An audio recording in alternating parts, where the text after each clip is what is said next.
Hi friends, welcome back to our channel Pavani Chidipi. అందరూ ఎలా ఉన్నారండి? బాగున్నారా? నేనైతే చాలా బాగున్నాను. ఈ వీడియో మొదటిసారి ఎవరైతే చూస్తున్నారో వాళ్ళు ఇంకా మన ఛానల్ని సబ్స్క్రైబ్ చేసుకోకపోతే సబ్స్క్రైబ్ చేసుకుని సపోర్ట్ చేయండి. ఈరోజు వీడియోలో రాగి పిండితో ఒక హెల్దీ అయిన స్వీట్ రెసిపీ నేను మీకు చేసి చూపిస్తాను. మీరు ఎవరైనా ఇలా ట్రై చేశారో లేదో నాకైతే కామెంట్ చేయండి. దీన్ని తినడం వల్ల మనకి ఐరన్, కాల్షియం కూడా లభిస్తుంది. అలాగే మన ఎముకలు కూడా చాలా దృఢంగా ఉంటాయండి. ఇది ఎవరైనా తినొచ్చు. ఈ రెసిపీ ఎలా చేసుకోవాలో ఇప్పుడు నేను మీకు చూపిస్తాను. ముందుగా ఒక ప్లేట్ తీసుకుని అందులోకి నేను చూపిస్తున్న కప్పుతో 2 కప్పులు రాగి పిండి తీసుకున్నానండి. అందులో కొద్దిగా సాల్ట్ వేసుకుని ఒకసారి అంతా కలిసేలాగా మిక్స్ చేసుకున్న తర్వాత కొద్దిగా వాటర్ పోసుకుంటూ ఒక మెత్తటి చపాతీ ముద్దలా కలుపుకొని పక్కన పెట్టుకోవాలి.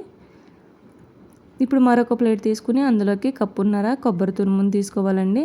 అలాగే 1 కప్పు బెల్లం తురుముని, అలాగే ఒక 1/2 టేబుల్ స్పూన్ యాలకుల పొడి కూడా వేసుకుని ఈ బెల్లము, కొబ్బరి, యాలకుల పొడి అంతా కలిసేలాగా మిక్స్ చేసుకుని పక్కన పెట్టుకోవాలి. ఇప్పుడు ముందుగా స్టవ్ వెలిగించుకుని ఇడ్లీ పాత్ర పెట్టుకుని అందులోకి వాటర్ వేసుకుని మరిగించుకోవాలి.